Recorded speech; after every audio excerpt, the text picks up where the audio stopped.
These Appalachian Mountains horror stories will make you question everything you thought you knew about the ancient peaks that have watched over America for millions of years. What you're about to hear comes from professional truck drivers with decades of experience and millions of documented miles, navigating the most treacherous mountain corridors in the eastern United States. These aren't campfire tales or urban legends. Every account has been verified through police reports, DOT incident files, and electronic logging device data that cannot be explained by conventional science. 5 verified incidents involving phantom engines that exist in the same space as real ones. Ghost inspectors at permanently closed facilities who know your deepest secrets. Cargo that defies the laws of physics. Mirror trucks driven by alternate versions of yourself. And emergency repair teams that shouldn't exist but save lives with impossible technology. Professional drivers are reporting encounters that challenge our understanding of reality itself. In mountains where time moves differently and the barriers between dimensions grow thin. Before we begin, smash that subscribe button and ring the notification bell if you want more spine-chilling true stories every week.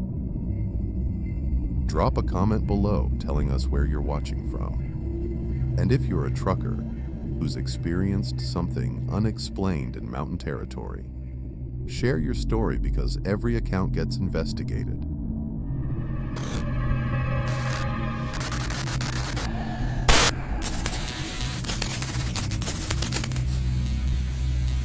Story 1. The Phantom Engine. Our first account comes from Thomas Tank Morrison, a 28-year veteran of long-haul trucking with over 3.2 million miles of documented experience across North American highways. What makes Tank's story particularly significant is his reputation among professional drivers as a skeptic who had spent years debunking supernatural claims made by other truckers. Known throughout the industry for his mechanical expertise and spotless safety record, Tank operated a 2019 Peterbilt 579 with a Cummins X15 engine that he personally maintained to manufacturer specifications for over 400,000 miles without a single breakdown. Tank had made it his mission to investigate and explain away the ghost stories that circulated through truck stops and CB radio chatter. He carried recording equipment, cameras, and diagnostic tools, specifically to document and debunk what he called highway hysteria among drivers who claimed supernatural encounters. His YouTube channel, where he methodically explained the real causes behind supposedly paranormal trucking incidents, had earned him the nickname Tank the Mythbuster throughout the professional driving community. On the night of October 15th, 2023, at exactly 2:47 a.m., Tank was hauling a load of automotive parts from Detroit to Charlotte when something happened that would shatter his skeptical worldview and challenge everything he thought he knew about machinery, death, and the laws of physics. Tank had been running Interstate 79 through the heart of West Virginia's coal country, a route he had traveled thousands of times over nearly 3 decades behind the wheel. The weather was clear, with temperatures holding steady at 42 degrees. Perfect conditions for making good time through the Appalachian mountain passes. His logbook showed he was running well within federal hours of service regulations, with over 6 hours remaining on his 14-hour driving window.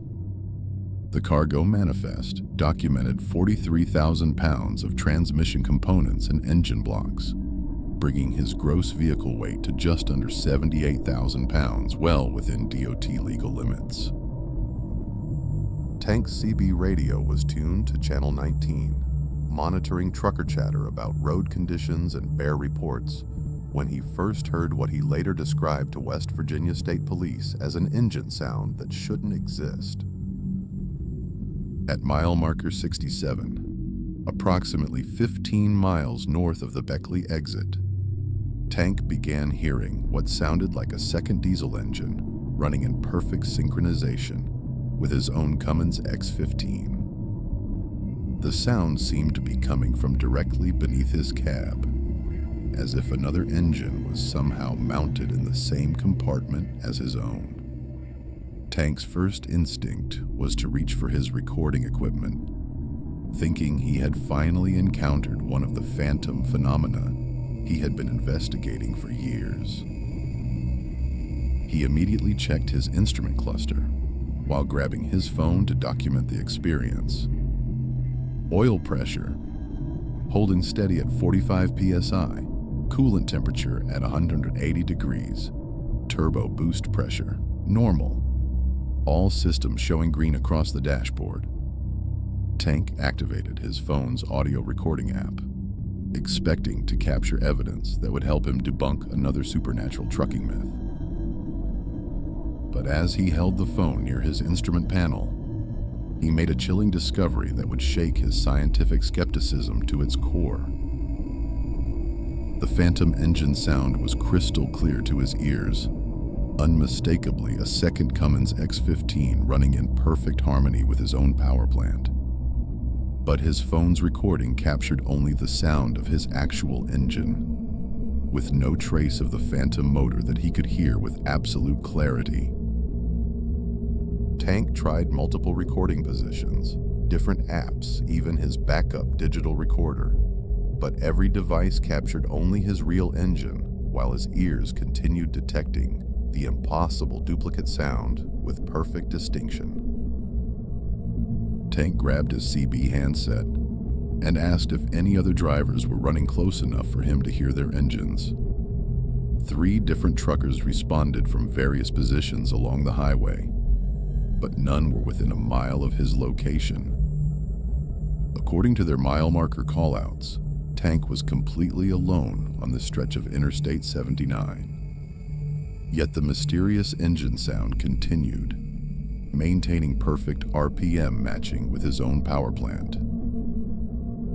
Tank decided to conduct what he called a rolling diagnostic while maintaining highway speed, using techniques he had developed over years of debunking supernatural claims.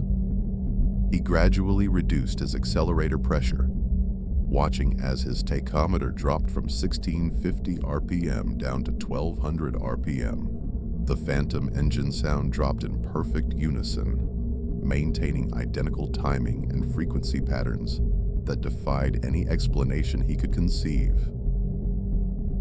When he accelerated back to cruising speed, both engines, his own and the impossible duplicate, climbed together with mathematical precision.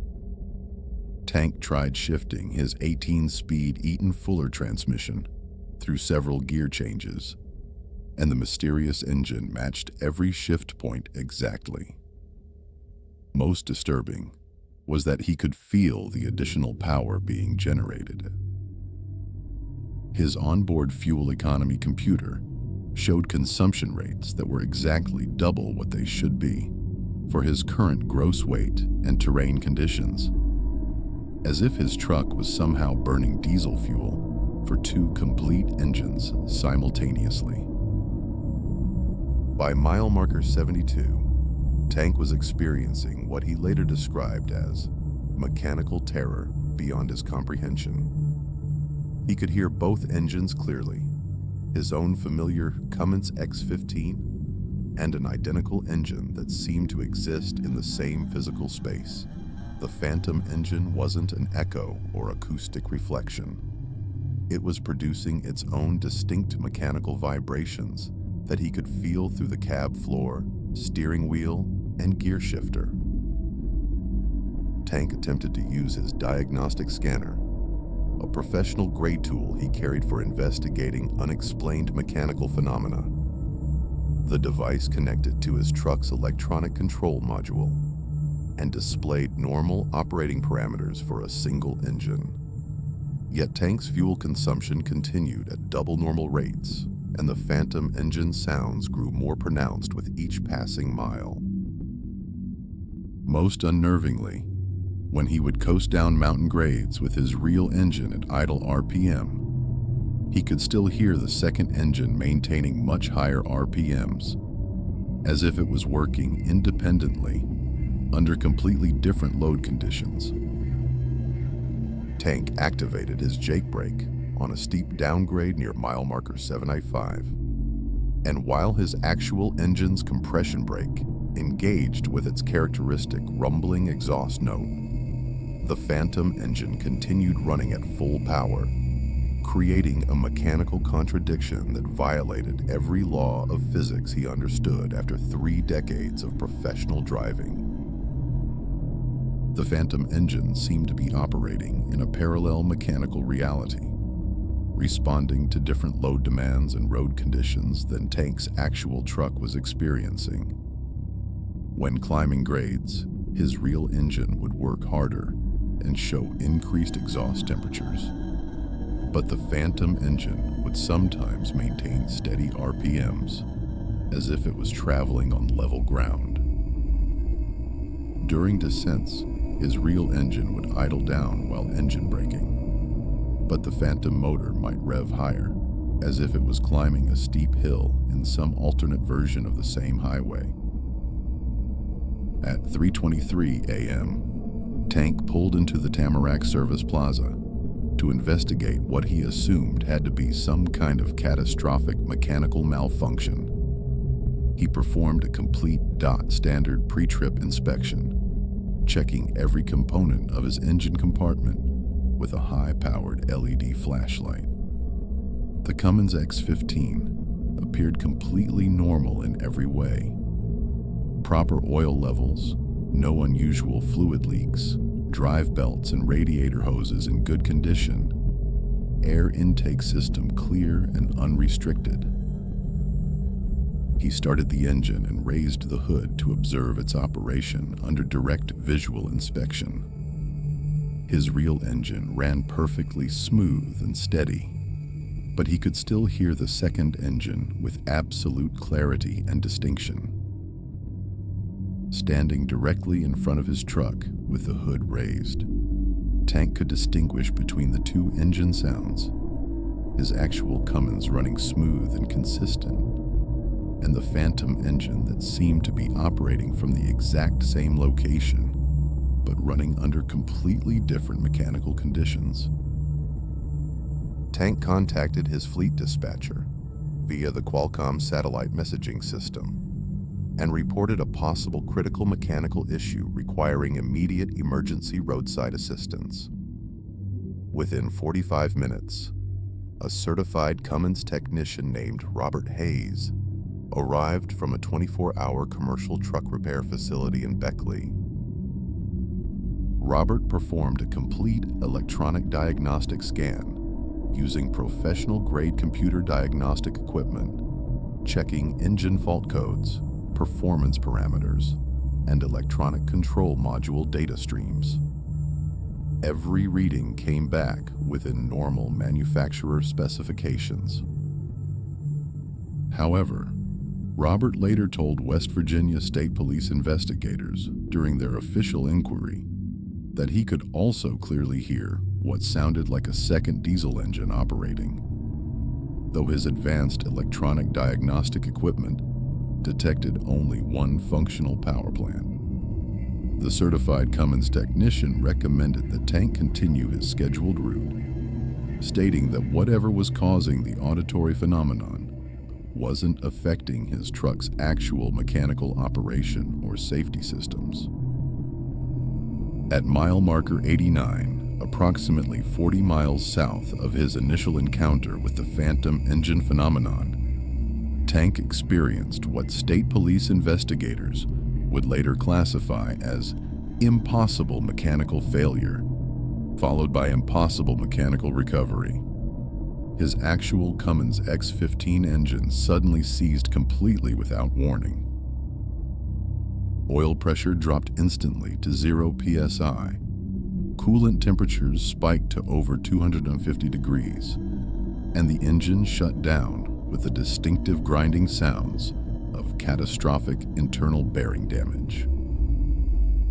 Tank safely maneuvered his 80,000-pound combination vehicle to the highway shoulder using remaining momentum and air brake pressure. However, the Phantom engine continued running perfectly at idle speed, as if nothing whatsoever had happened to his real power plant. Tank sat in his cab, listening to an engine that shouldn't exist, somehow powering a truck whose actual engine had just suffered complete and total mechanical destruction. When Tank turned the ignition key in a desperate attempt to restart his seized engine, knowing it was mechanically impossible, his real Cummins started immediately and ran perfectly. Oil pressure returned to normal operating range. Coolant temperature dropped back to standard operating levels. No unusual noises or vibrations whatsoever. His electronic engine control module showed no stored fault codes or record of the catastrophic failure that had occurred just minutes earlier. Most disturbing was Tank's discovery when he checked his glove compartment for his maintenance records. Inside, he found service receipts for engine work he had never authorized, dated for appointments that hadn't happened yet.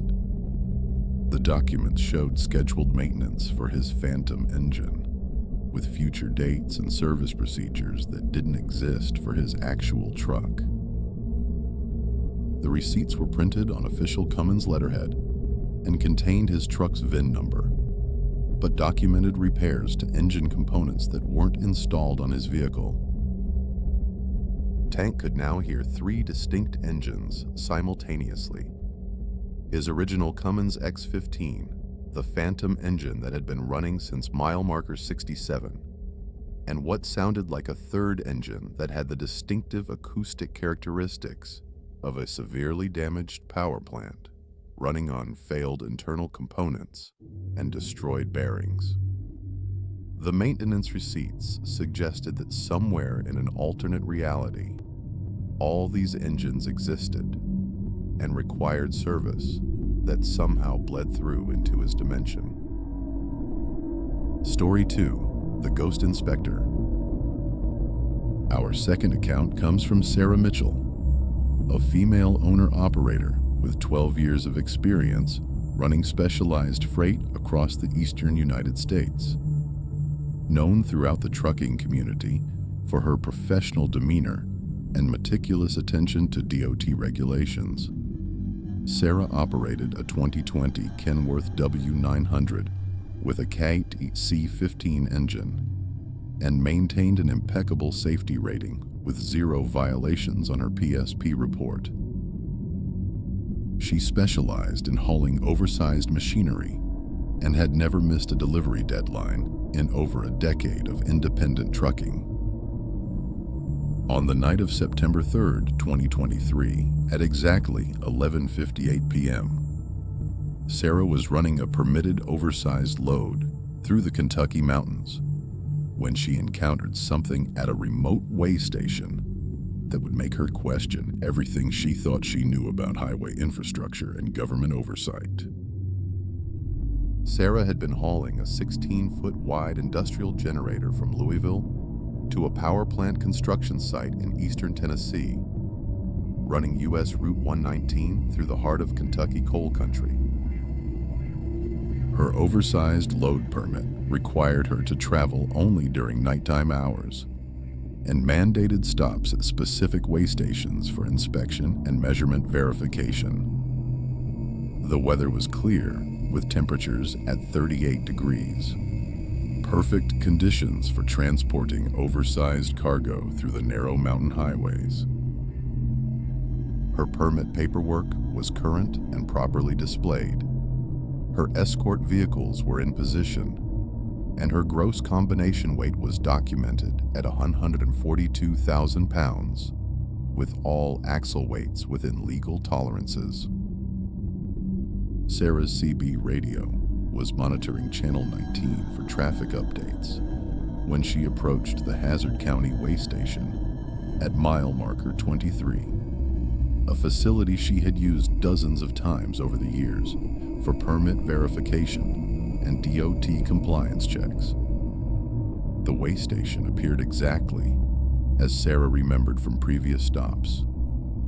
A single-story concrete building with large windows, electronic scales capable of handling oversized loads, and adequate parking for permit verification procedures. The overhead electronic sign displayed "Open all trucks must enter" in bright LED letters, visible from over a mile away. Sarah activated her four-way flashers and began the mandatory approach procedure, radioing her escort vehicles to maintain proper positioning during the weighing process.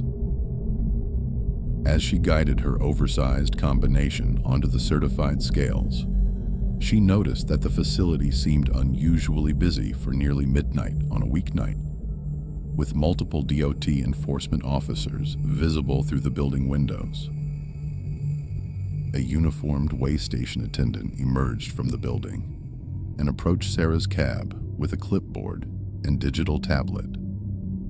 Standard procedure for oversized load verification. The attendant appeared to be in his mid-50s, wearing a properly pressed Kentucky DOT uniform with all required insignia and identification badges clearly visible. He introduced himself as Inspector Charles Morrison, badge number 4471, and began the routine verification process by requesting Sarah's commercial driver's license, medical card, logbook, and oversized load permits. Sarah provided all requested documentation, noting that Inspector Morrison handled her paperwork with the professional efficiency she had come to expect from experienced DOT personnel during her years of oversized hauling. However, as Inspector Morrison reviewed her documentation, he began asking questions that went far beyond standard permit verification procedures. He inquired about Sarah's daughter, Emma, specifically asking about her recent graduation from Eastern Kentucky University with a degree in mechanical engineering. What made Sarah's blood run cold was Inspector Morrison's knowledge of modifications she had only been thinking about making to her truck. His clipboard contained detailed notes about a custom sleeper expansion she had been considering, complete with measurements and supplier information she had researched online but never shared with anyone. The notes included cost estimates that matched her private calculations, and even referenced her concerns about weight distribution that she had only thought about, never discussed aloud. Inspector Morrison then began asking about Sarah's mother, Helen, mentioning her recent diagnosis with type 2 diabetes and her struggles with prescription medication costs. He asked about Sarah's brother, David, referencing his recent divorce proceedings and child custody arrangements that hadn't been finalized by the courts. Sarah became increasingly uncomfortable as Inspector Morrison continued demonstrating impossible knowledge about her personal life and family circumstances. He mentioned her daughter's student loan debt, totaling exactly $47,832, her mother's specific medication regimen, including metformin and insulin injections, and her brother's custody hearings scheduled for September 15th in Jefferson County Family Court. Most disturbing was his knowledge of Sarah's own financial situation, including her truck payment balance of $7,850, her outstanding permit fees with the Kentucky Transportation Cabinet, and her plans to purchase a second truck within the next 6 months to expand her owner-operator business. But what truly terrified Sarah was Inspector Morrison's casual mention of her deceased father by name. He spoke about Frank Mitchell as if he were still alive, referencing conversations Sarah had with her father during his final weeks in the hospital that only she would know. The inspector mentioned her father's advice about never trusting inspectors who knew too much personal information. Words Frank had spoken to Sarah just days before his death from lung cancer 2 years earlier. Inspector Morrison quoted her father's exact words. "Sarah, when a man in a uniform knows more about your business than you've told him, that's when you know you're dealing with something that ain't natural."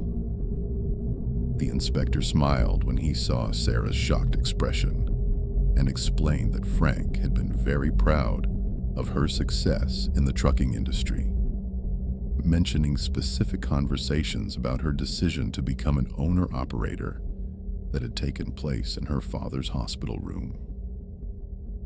Inspector Morrison then began discussing Sarah's driving history with supernatural accuracy, mentioning specific loads she had hauled, routes she had traveled, and customers she had worked with over the past several years.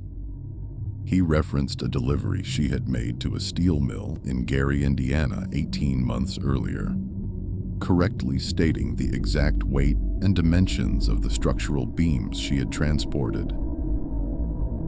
He mentioned a breakdown she had experienced near Memphis in 2021, accurately describing the bearing failure in her trailer tandems and the specific repair shop that had performed the emergency roadside service. Most unnervingly, Inspector Morrison began discussing events that hadn't happened yet, but would occur during Sarah's current trip. He warned her about a bridge construction project on Route 27 in Tennessee that would require a last-minute route change, mentioning specific alternate highways that weren't listed on her current permit routing. He advised her to check her right rear trailer tires at her next fuel stop, stating that she would discover a nail puncture that could cause a dangerous blowout if not addressed immediately.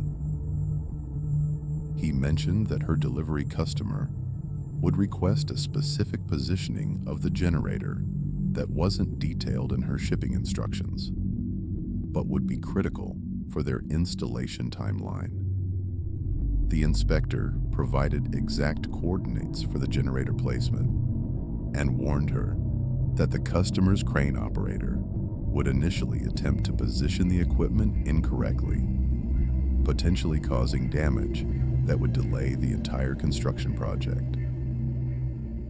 Sarah asked Inspector Morrison how he could possibly know such detailed information about her personal and professional life, especially intimate conversations with her deceased father. He responded that the Kentucky Department of Transportation maintained comprehensive databases on all commercial drivers operating in the state, including financial records, family information, detailed shipping histories, and even records of private conversations that had been monitored for security purposes.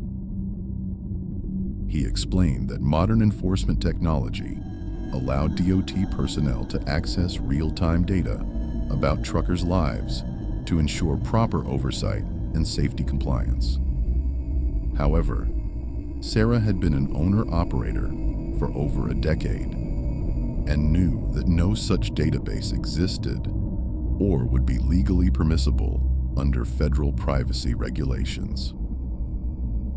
More disturbing was his casual reference to monitoring private deathbed conversations between family members, which would be impossible through any legitimate government surveillance program.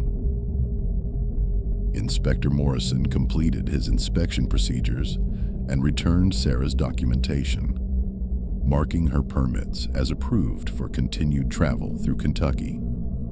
He wished her safe travels and reminded her to be particularly cautious on the mountain descents ahead, mentioning that fog would develop around 2:30 a.m. and would create dangerous visibility conditions near the Tennessee border.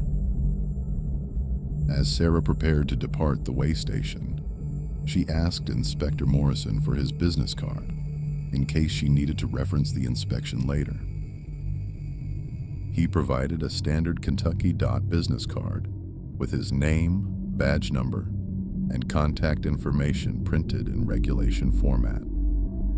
But as Sarah examined the card more closely, she noticed something that made her hands tremble. The card contained different information each time she looked at it.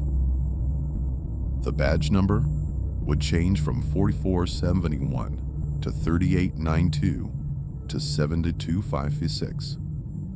The phone numbers would shift between different area codes, and even Inspector Morrison's first name would alternate between Charles, Frank, and David. Sarah resumed her journey at 12:47 a.m., but the encounter with Inspector Morrison continued troubling her throughout the remainder of her trip. Every prediction he had made began coming true with disturbing accuracy. The bridge construction on Route 27 required exactly the route change he had described, using alternate highways that perfectly matched his recommendations. At her fuel stop in Pikeville, she discovered the nail puncture in her right rear trailer tire exactly as he had predicted, potentially saving her from a dangerous blowout on mountain highways. Her delivery customer did indeed request the specific generator positioning that Inspector Morrison had mentioned, information that should have been impossible for him to know in advance. Most disturbing was Inspector Morrison's prediction about fog conditions. At exactly 2:30 a.m., thick fog developed near the Tennessee border, creating visibility conditions so dangerous that Sarah was forced to pull over and wait for atmospheric conditions to improve. During the fog delay, Sarah used the time to call the Kentucky DOT main office, requesting verification of Inspector Morrison's employment and the way station's overnight operating schedule. The Kentucky Department of Transportation dispatcher informed Sarah that the Hazard County Way Station had been permanently closed for renovations since August 15, 2023, and was not scheduled to reopen until November 1, 2023. No DOT personnel were assigned to the facility during the closure period, and no inspections were being conducted at that location.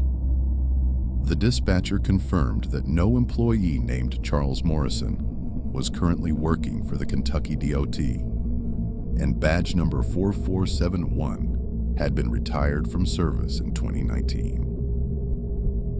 Most significantly, the electronic scales at the Hazard County facility had been removed for recalibration and wouldn't be capable of weighing oversized loads until the renovation project was completed.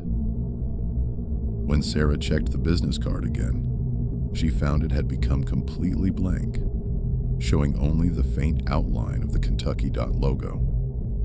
By the time she reached her delivery destination, the card had disappeared entirely from her wallet. Sarah completed her delivery successfully, but every detail Inspector Morrison had predicted proved accurate, including the crane operator's initial mistake that would have damaged the generator if Sarah hadn't been prepared with the specific positioning coordinates the ghost inspector had provided. Story 3: The Phantom Load. Our third account comes from Derek Big Thunder Williams, a 22-year veteran long-haul trucker with over 2.8 million miles of documented experience hauling specialized freight across the continental United States. Known throughout the industry for his reliability and attention to cargo security protocols, Derek operated a 2018 Freightliner Cascadia with a Detroit DD-15 engine and maintained perfect on-time delivery records with multiple transportation brokers. He specialized in hauling high-value electronics and pharmaceutical products that required strict chain of custody documentation and temperature-controlled environments. On the night of July 28, 2023, at approximately 3:33 a.m., Derek was dispatched to pick up an emergency freight shipment in Virginia's coal country when he encountered cargo that would challenge everything he understood about physics, reality, and the nature of transportation itself. Derek had been deadheading through southwestern Virginia after completing a delivery of medical equipment to a hospital in Bristol when his dispatcher contacted him via satellite communication with an urgent pickup opportunity. The load originated from a pharmaceutical distribution facility located on a remote industrial road near the town of Wise, Virginia, deep in the Appalachian coal mining region. The shipment manifest indicated 3,500 pounds of temperature-sensitive medical supplies destined for research laboratories in Atlanta, Georgia, with a delivery requirement of less than 18 hours from pickup to final destination. The freight rate was unusually high for the mileage involved, nearly double the standard rate per mile. But Derek had worked with this particular broker before and assumed the premium was due to the emergency nature and time-sensitive requirements of the pharmaceutical cargo. Derek arrived at the pickup facility at 4:15 a.m. A modern concrete warehouse complex surrounded by security fencing and equipped with multiple loading docks designed for temperature-controlled freight. The facility appeared legitimate and professional, with proper pharmaceutical distribution licensing displayed at the security checkpoint and uniformed personnel managing the loading operations. A shipping coordinator named David Chen provided Derek with a complete bill of lading, hazmat documentation, and temperature monitoring instructions for the controlled atmosphere trailer he was pulling. The loading process took approximately 45 minutes, with facility personnel using electric forklifts to position 12 identical shipping containers onto Derek's refrigerated trailer. Each container was sealed with tamper-evident security devices and labeled with pharmaceutical tracking numbers, FDA approval codes, and handling instructions printed in multiple languages. Derek performed his standard post-loading inspection, verifying that all containers were properly secured with load bars and cargo straps, checking that his reefer unit was maintaining proper temperature, and confirming that all required documentation was complete and properly executed.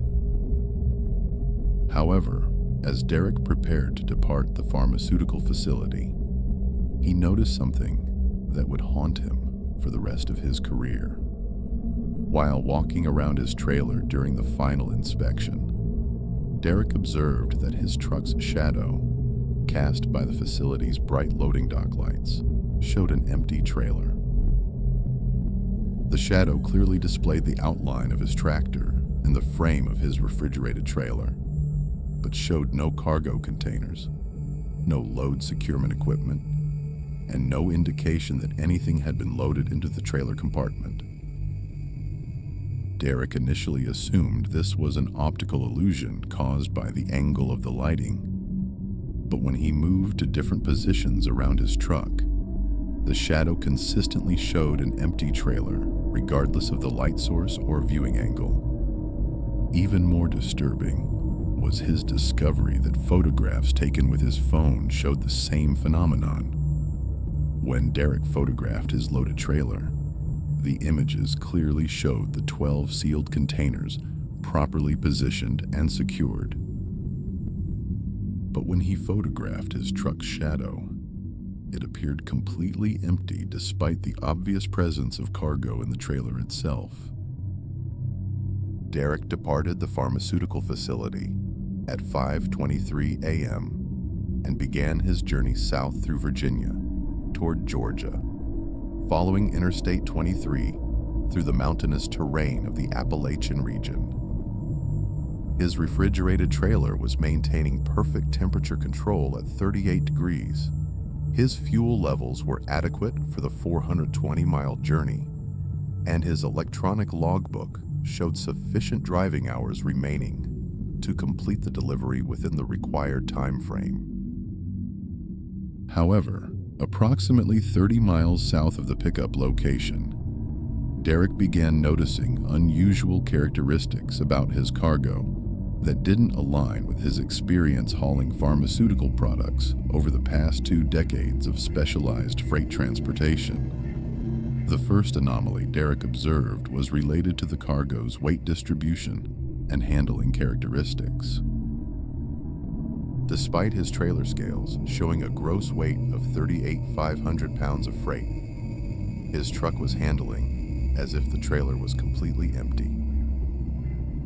On uphill grades where he should have been downshifting and experiencing reduced acceleration due to the heavy load, his Detroit engine was pulling effortlessly at highway speeds without any increase in turbo boost pressure or exhaust gas temperatures. When descending mountain grades, his trailer brakes weren't engaging with the resistance patterns he expected from hauling nearly 40,000 pounds of pharmaceutical containers, and his truck was maintaining speeds that suggested virtually no cargo weight whatsoever. The second disturbing characteristic involved sounds emanating from within his sealed refrigerated trailer. Derek began hearing what he described as movement patterns that didn't match the cargo manifest. Instead of the typical shifting sounds of secured containers during normal highway travel, he was hearing rhythmic tapping, scratching noises against the trailer walls, and what sounded like muffled vocalizations that couldn't possibly be coming from pharmaceutical supplies. The sounds were most noticeable during periods of highway vibration, caused by rough pavement or when navigating sharp curves through mountain passes. Derek initially attributed the noises to inadequate cargo securement by the loading facility, but the sounds continued to intensify and develop patterns that suggested intentional communication rather than random container movement. Most terrifying was when Derek's CB radio began picking up what sounded like distress calls that seemed to be coming from inside his own trailer. The transmissions were faint but clearly audible, voices pleading for help in languages he didn't recognize, speaking with accents that sounded European or possibly Middle Eastern. The calls would intensify when Derek hit rough patches of highway, or when his trailer would sway during lane changes. The voices seemed to respond to Derek's driving patterns, becoming more agitated when he accelerated or used his air horn, and falling silent when he reduced speed or drove through tunnels. Most unnervingly, the distress calls seemed to be aware of their location and destination, with voices mentioning Atlanta and Georgia in their pleas for assistance, as if the cargo was somehow conscious of their travel progress and final destination. Derek attempted to contact his dispatcher to report the unusual sounds, but discovered that his CB radio, cell phone, and satellite communication system were receiving interference that prevented him from establishing contact with any outside parties. Radio transmissions would begin normally, but would be interrupted by the same unidentified voices he was hearing from within his trailer, speaking over official emergency frequencies and preventing him from completing distress calls. At mile marker 47 on Interstate 23, Derek experienced what he later described as impossible cargo behavior that violated the laws of physics. While navigating a sharp right-hand curve at approximately 45 mph, he felt his trailer weight suddenly shift to the left side, in a pattern that suggested his cargo was moving independently of the truck's motion and the effects of centrifugal force. The weight shift was so dramatic that Derek had to counter-steer to maintain control of his combination vehicle. Derek pulled into a rest area to investigate the cargo shifting issue. But when he examined his load securement equipment, he found that all cargo straps and load bars remained properly positioned and under correct tension. However, his trailer's weight distribution had clearly changed, with his tandems showing different axle weights than when he departed from the pickup facility. According to his onboard scale system, his cargo had somehow redistributed itself within the sealed trailer in ways that defied the physical constraints of the shipping containers and the trailer's internal dimensions. At approximately 2:15 a.m., Derek made the decision to seek assistance from law enforcement authorities. He exited Interstate 23 at the town of Pound, Virginia, and drove directly to the Wise County Sheriff's Office to report what he believed was a potential human trafficking situation involving his cargo. However, when deputies accompanied Derek to examine his trailer, they found that his refrigerated unit was maintaining proper temperature. His cargo appeared properly secured, and his shipping documentation seemed legitimate and complete. Most significantly, the trailer was completely silent, with no evidence of the voices or movement that Derek had been experiencing throughout his journey. The Wise County Sheriff's deputies requested that Derek open his trailer for a complete cargo inspection, but when they cut the security seals and opened the rear doors, they discovered that the trailer was completely empty. There were no pharmaceutical containers, no shipping materials, no evidence that any cargo had ever been loaded into the refrigerated compartment. The trailer's interior showed no signs of recent use, with no tie-down marks on the floor, no residue from shipping labels, and no indication that freight had been transported. Derek's bill of lading, shipping manifest, and all related paperwork had become blank documents with no printing, signatures, or official markings of any kind. The tamper evidence security seals that had been cut by the deputies showed no signs of previous use or attachment. But the most chilling discovery came when Derek reviewed the footage from his truck-mounted dash camera system. The recording clearly showed him backing up to the loading dock, facility personnel loading 12 containers into his trailer, and Derek performing his post-loading inspection. However, when the same footage was viewed on the Sheriff's Department's computer equipment, it showed Derek backing up to an empty loading dock, no personnel present, and Derek appearing to load cargo from an empty trailer into an empty trailer. The Wise County Sheriff's Office investigation revealed that the pharmaceutical distribution facility, where Derek claimed to have picked up his cargo, had been permanently closed since March 2023, with no business operations or personnel present at the location for over 4 months. The facility's former owners confirmed that no freight shipments had originated from that location since their closure, and no pharmaceutical products had been stored or distributed from the warehouse since their business license had expired. Security camera footage from the facility showed no truck activity during the time period when Derek claimed to have loaded his cargo. Most disturbing was the discovery that the shipping coordinator Derek had met, David Chen, had no record of employment with any pharmaceutical company, and the name appeared in no legitimate business databases or professional licensing records.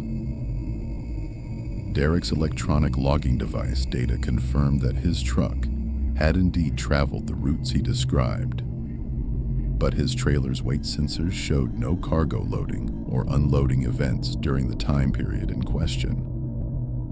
His fuel consumption records were consistent with hauling an empty trailer throughout his entire journey, despite Derek's clear memory of loading 38 500-pounds of pharmaceutical containers and experiencing the weight-related handling characteristics during his trip.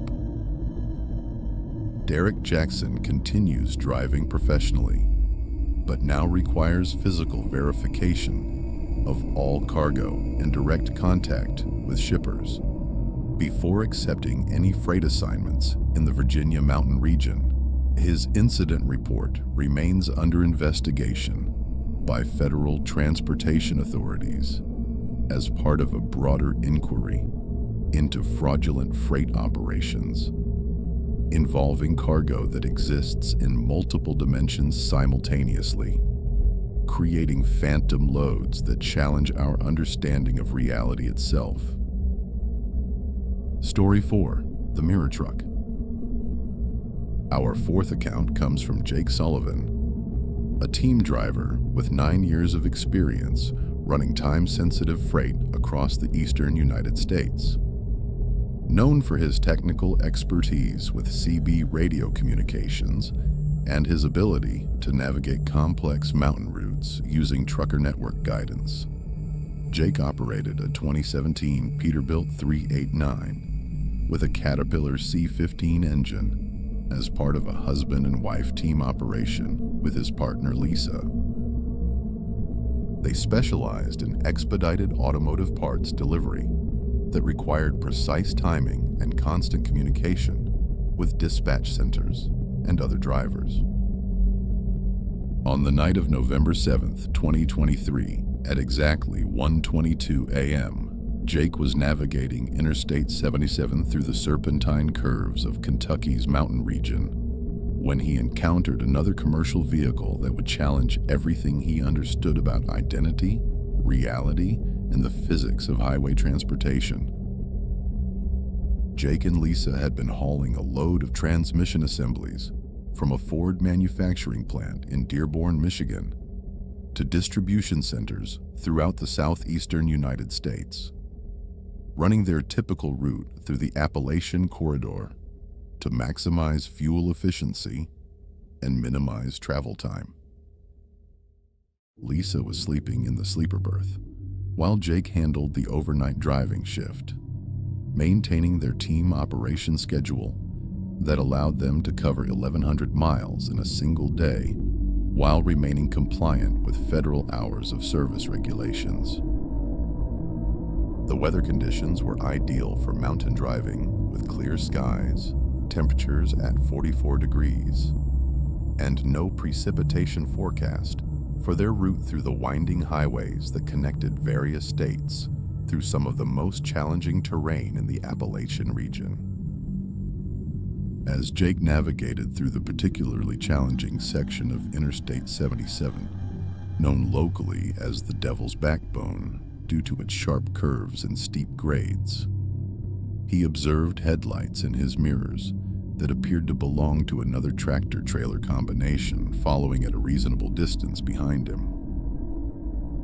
The following truck seemed to be maintaining proper spacing and speed for the mountain conditions, which Jake appreciated as an example of professional driving courtesy that had become less common among newer drivers entering the industry.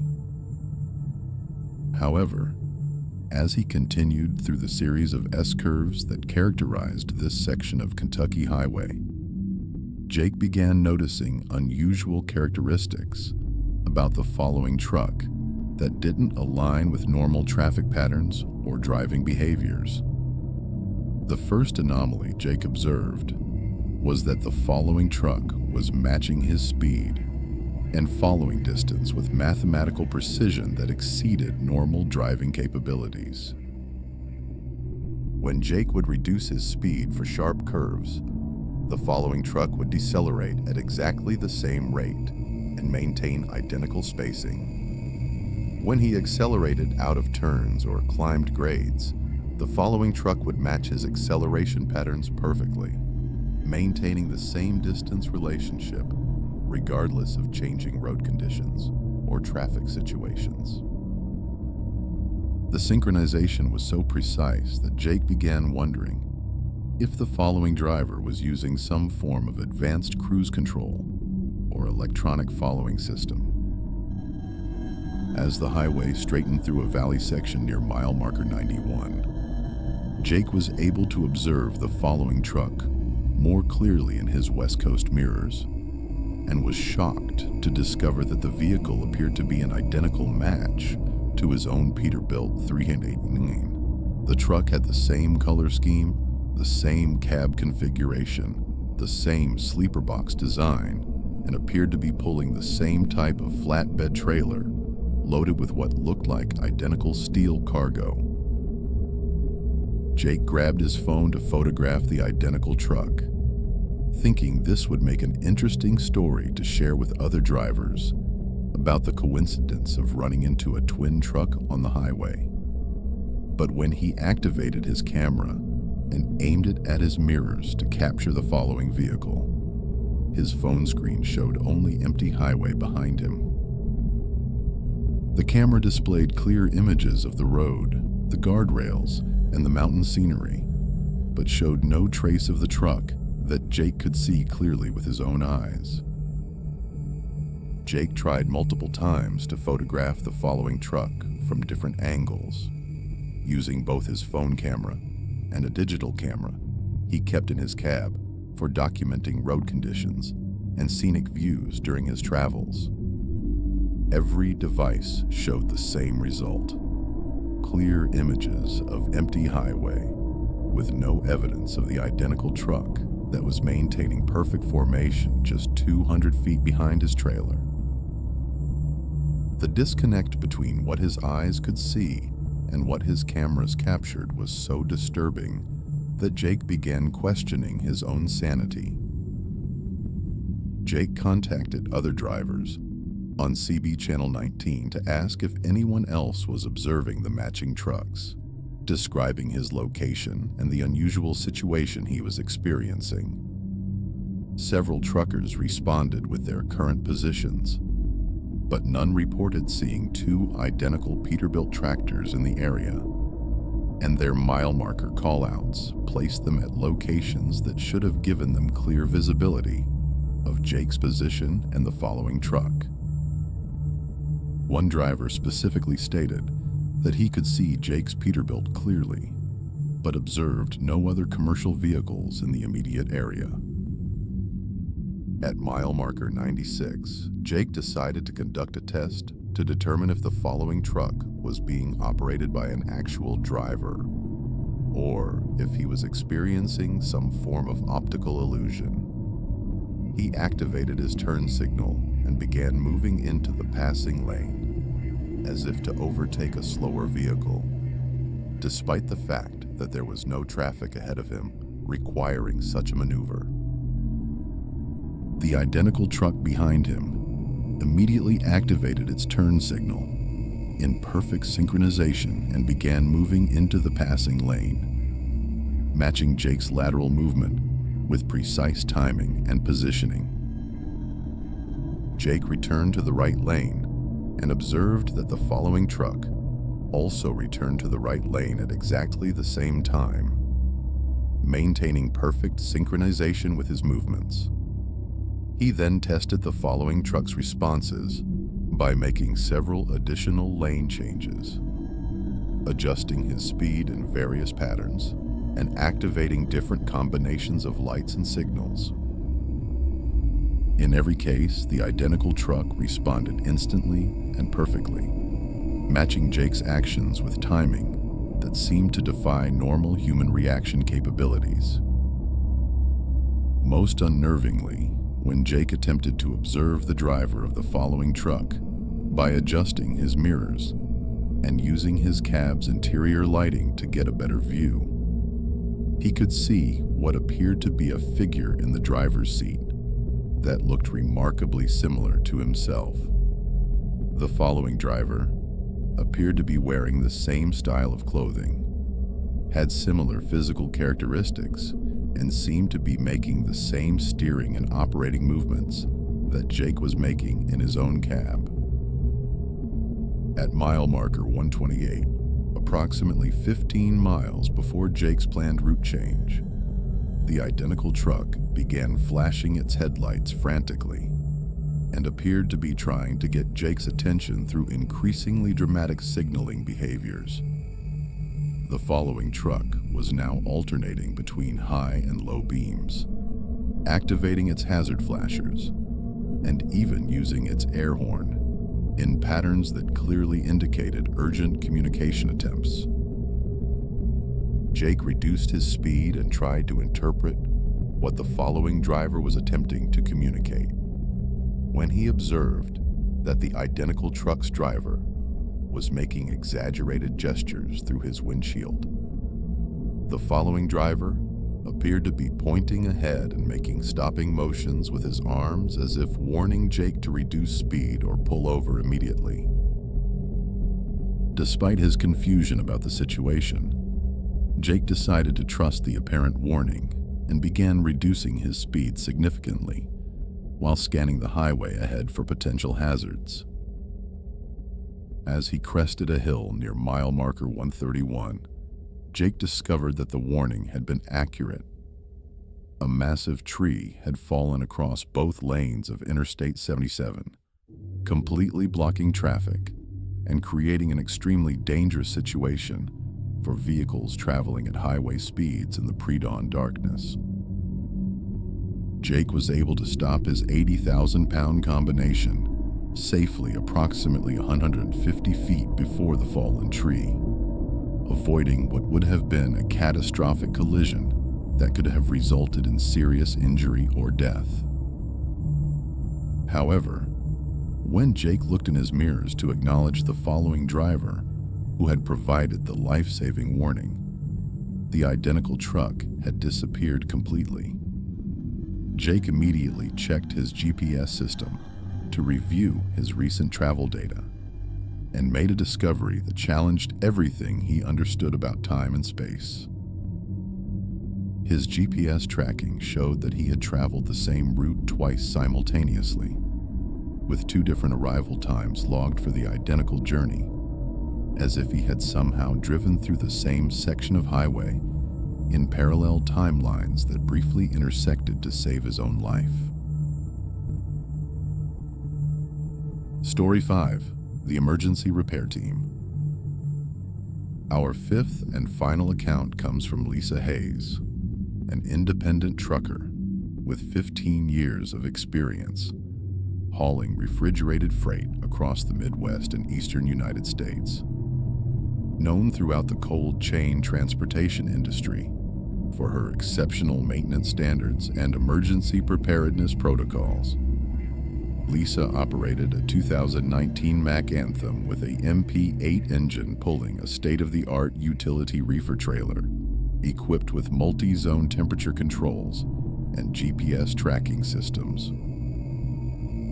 She specialized in transporting frozen foods and pharmaceuticals that required precise temperature management and had never experienced a cargo loss due to equipment failure in her decade and a half of professional driving. On the night of December 22, 2023, at exactly 4:15 a.m. during a severe winter storm, Lisa was hauling a load of frozen medical supplies through remote West Virginia mountains when her truck suffered a catastrophic breakdown that would lead to an encounter with emergency responders who shouldn't have existed.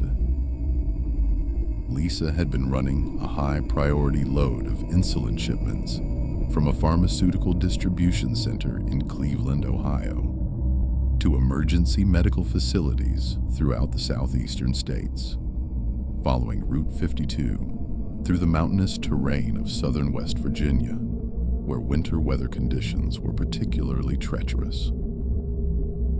A severe blizzard had developed during her overnight run, with temperatures dropping to -8 degrees Fahrenheit, winds gusting to 45 mph, and snowfall accumulating at nearly 3 inches per hour. Despite the dangerous conditions, Lisa was maintaining legal speeds and proper following distances, while her reefer trailer held steady at -10 degrees to preserve the critical medical cargo that diabetes patients throughout the region desperately needed during the holiday season. At mile marker 34 on Route 52, approximately 18 miles from the nearest town of Welch, West Virginia, Lisa's truck began experiencing what she initially diagnosed as fuel system problems related to the extreme cold temperatures. Her engine started running rough with irregular RPM fluctuations. Her fuel pressure gauge showed intermittent low readings, and her exhaust temperature began climbing beyond normal operating parameters. Lisa activated her hazard flashers and began looking for a safe location to pull over and investigate the mechanical issues. Before Lisa could locate a suitable stopping area, her Mack engine suffered complete power loss and shut down entirely, leaving her with no propulsion, no power steering, and limited electrical systems while traveling at 35 mph on a steep mountain grade during whiteout conditions. She managed to guide her 80,000-pound combination vehicle to the shoulder using momentum and engine compression braking. But her truck came to rest in an extremely precarious position on a narrow shoulder with steep drop-offs on both sides. Her reefer trailer's diesel-powered refrigeration unit continued operating normally, maintaining proper temperature for her medical cargo, but her main engine was completely dead with no response to restart attempts. Lisa immediately activated her emergency communication protocols, using her CB radio to broadcast distress calls on Channel 9, while simultaneously attempting to contact emergency services through her cell phone and satellite communication systems. However, the severe weather conditions and mountainous terrain were interfering with all communication methods, preventing her from establishing contact with her dispatcher, emergency services, or other truckers who might be able to provide assistance. After nearly 2 hours of unsuccessful communication attempts and repeated failure to restart her engine, Lisa observed headlights approaching through the blizzard from the direction she had been traveling. A convoy of 3 emergency response vehicles pulled up behind her disabled truck, including what appeared to be a heavy-duty tow truck, a service van equipped with emergency lighting, and a crew cab pickup truck with official markings. What immediately struck Lisa as unusual was that these vehicles looked decades older than current emergency fleet vehicles, resembling trucks from the 1980s or early 1990s, but they were in pristine mechanical condition, with no signs of wear or aging despite their apparent vintage. The emergency lighting systems on their vehicles used old-style incandescent bulbs and mechanical flasher units, rather than the LED technology and electronic controls that had been standard on emergency vehicles for over a decade. Most disturbing was Lisa's observation that the vehicle's license plates displayed dates from the 1980s, showing registration years that were over 40 years old. Yet the plates appeared newly issued with no signs of age or weathering. The emergency response team consisted of 4 uniformed personnel who introduced themselves as members of the West Virginia Department of Transportation Emergency Road Service Division. The team leader identified himself as Supervisor William Hayes, badge number 2847, and explained that they had received her distress signals through their emergency monitoring systems and had been dispatched to provide immediate assistance to prevent her medical cargo from being compromised by the extreme weather conditions. The team appeared professional and well-equipped for winter emergency operations, with proper cold weather gear, communication equipment, and specialized tools for handling disabled commercial vehicles in hazardous conditions. However, as the repair team began working on Lisa's disabled truck, she began noticing characteristics that defied explanation. The most disturbing observation was that none of the repair team members cast shadows in their work lights, despite the powerful illumination they were using. Even more unnervingly, Lisa noticed that their breath wasn't fogging in the freezing temperatures. While Lisa's own breath created thick clouds of vapor in the -8-degree air, the emergency responders showed no signs of respiratory condensation, as if they weren't breathing or weren't affected by the extreme cold that was making Lisa's survival increasingly difficult with each passing minute.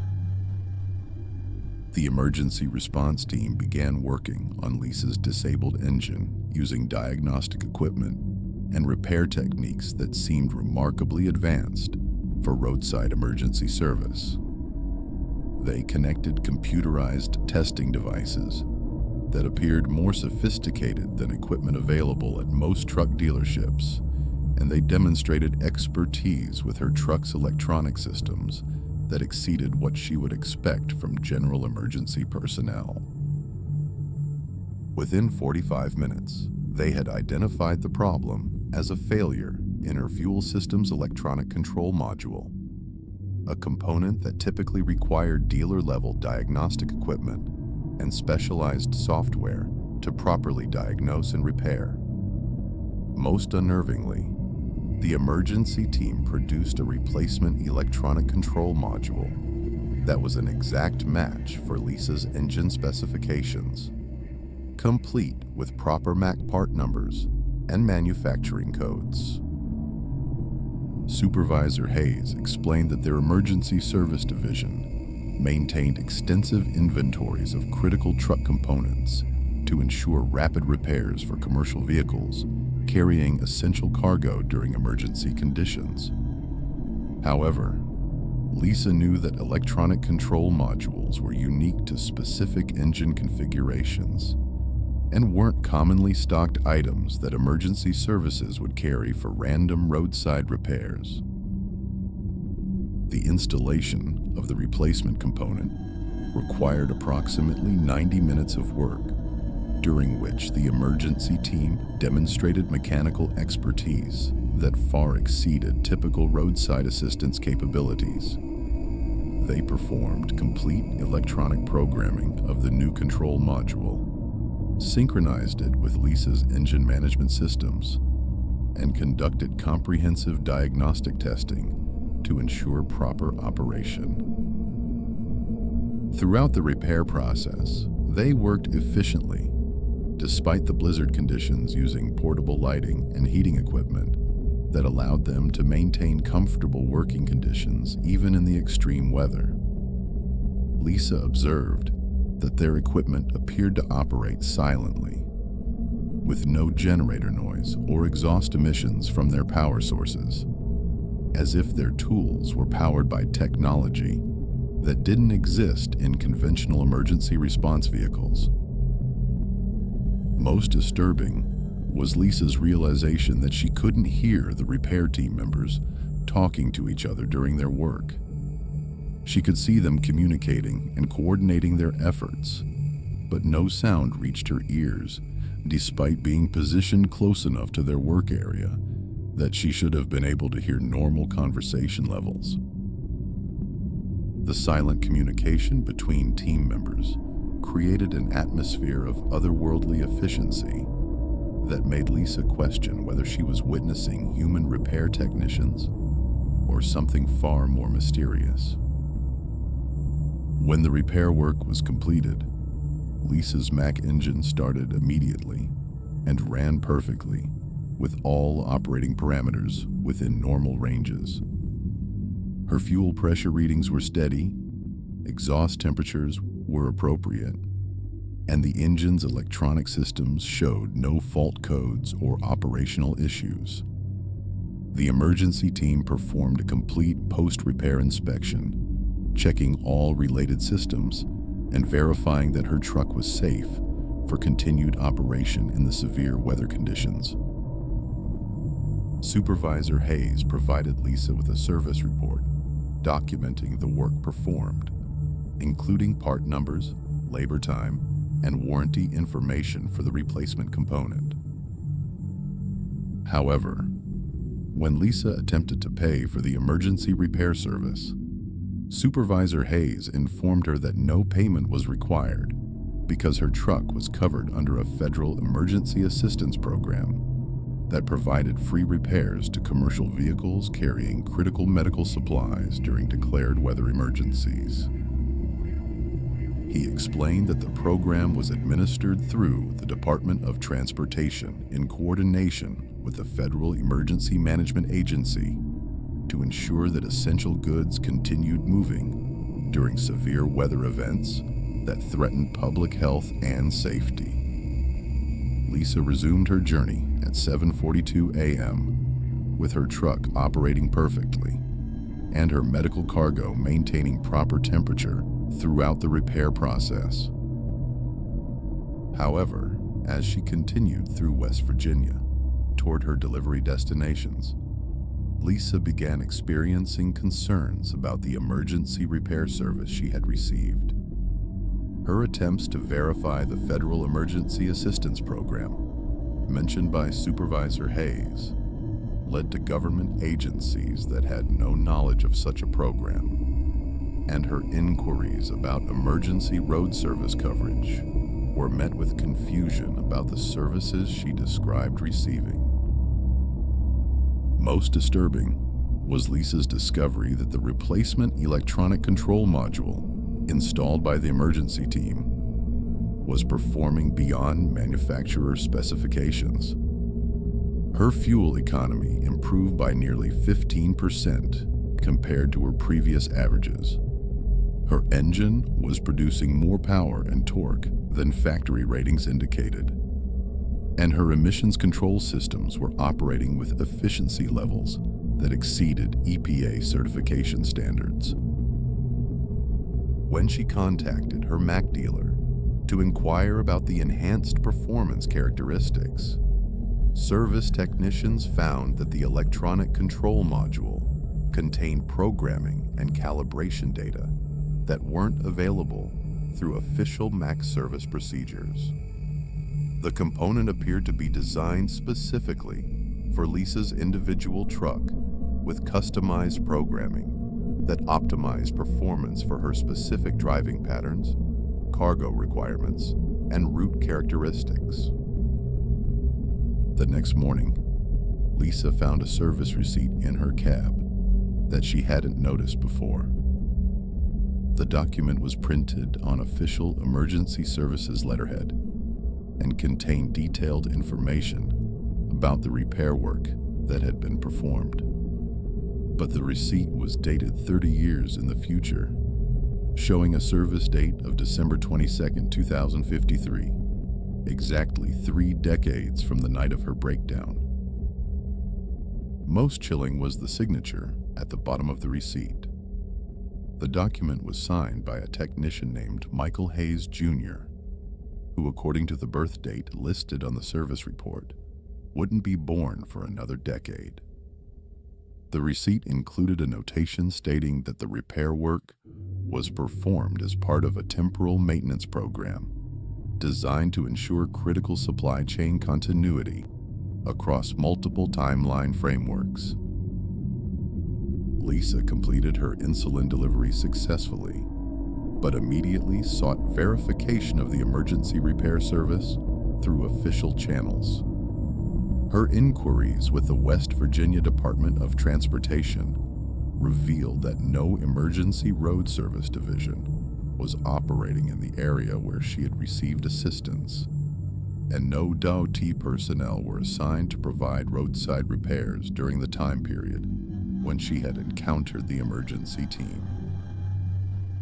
Badge number 2847 belonged to a retired DOT supervisor who had passed away in 2019, and the service report provided by Supervisor Hayes contained formatting and authorization codes that weren't used by any current government agency.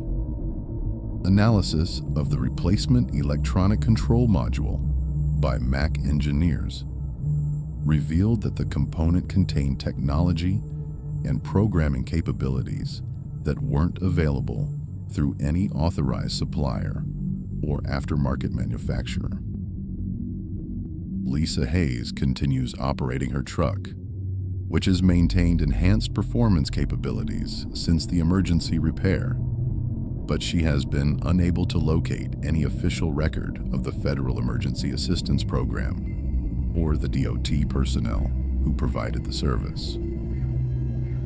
Her incident report has been forwarded to federal transportation authorities and remains under active investigation as part of a broader inquiry into temporal maintenance operations that appear to be conducted by emergency responders who exist outside conventional understanding of time and reality. These 5 verified accounts from professional truck drivers represent just a fraction of the unexplained phenomena occurring within America's Appalachian mountain corridors. Federal investigators have documented thousands of similar incidents involving phantom engines that exist in parallel dimensions, ghost inspectors with impossible knowledge, cargo that defies the laws of physics, mirror trucks driven by alternate versions of ourselves, and emergency responders who operate outside the boundaries of time itself. The ancient Appalachian Mountains, formed over 480 million years ago, appear to harbor secrets that challenge our fundamental understanding of reality. These peaks have witnessed the rise and fall of civilizations, absorbed the energy of countless human experiences, and developed characteristics that allow interaction between multiple dimensions of existence. Professional drivers continue reporting encounters that suggest the barriers between parallel realities grow thin in these mountain corridors, where time moves according to different rules and the impossible becomes routine. What makes these accounts particularly disturbing is their consistency across decades of documentation.